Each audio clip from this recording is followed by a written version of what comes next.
Call of Cthulhu: Dark Corners of the Earth is a survival horror game based on the H.P. Lovecraft mythos that faithfully captures the atmosphere of dread, fear, and of the unknown that is prevalent in his works. It borrows characters, themes, and settings from two of its best-known works, The Shadow over Innsmouth and The Shadow Out of Time, while integrating survival horror, insanity, and innovative gameplay mechanics that make this a must-play for Lovecraft and horror fans alike. You play the role of Jack Walters, a police detective en route to investigate a strange cult, the Fellowship of the Yith, that has taken up residence within an ancient manor house in Boston, Massachusetts.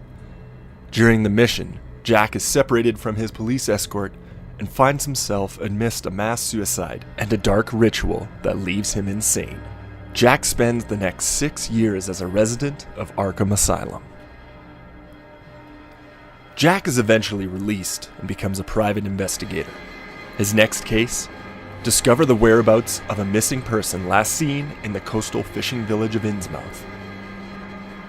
Jack discovers an isolated town in a state of ruin with an eerie shadow cast over its xenophobic and repulsive inhabitants.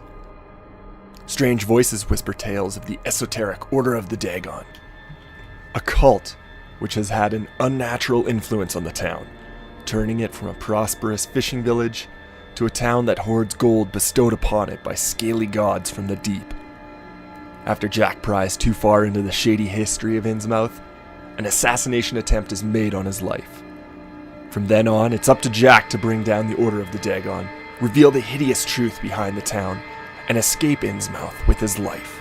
Later levels has Jack fighting off hordes of Deep Ones aboard the USS Urania, spelunking the cavernous hollows of Devil's Reef, and infiltrating the ancient underwater city of Iha-Nithla.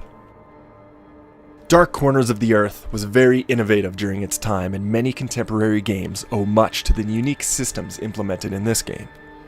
It was the first time players experienced a first-person shooter without a heads-up display, instead relying on audio cues, player movement, and an insanity system to convey important information. To keep track of ammo, the player has to count how many bullets they've fired before reloading. Without even a targeting reticule, they must aim down the iron sights in order to make an accurate shot. Even firing before the aim animation was completed would cause the bullet to fire in the direction the barrel was pointing. The insanity system was also revolutionary for its time, which warps the player's perspective into a nightmarish hallucination, complemented by the sounds of gibbering madness when exposed to scenes of horror for too long. Even almost 10 years after its release, Dark Corners of the Earth is still considered the best video game adaptation of Lovecraft's work, and one of the most atmospheric, innovative, and scariest games of all time. Unfortunately, this was no easy feat, as development of the game took 6 years, and after planning a trilogy of games in the series, the developer Headfirst Productions was doomed to shut its doors despite its warm reception by critics.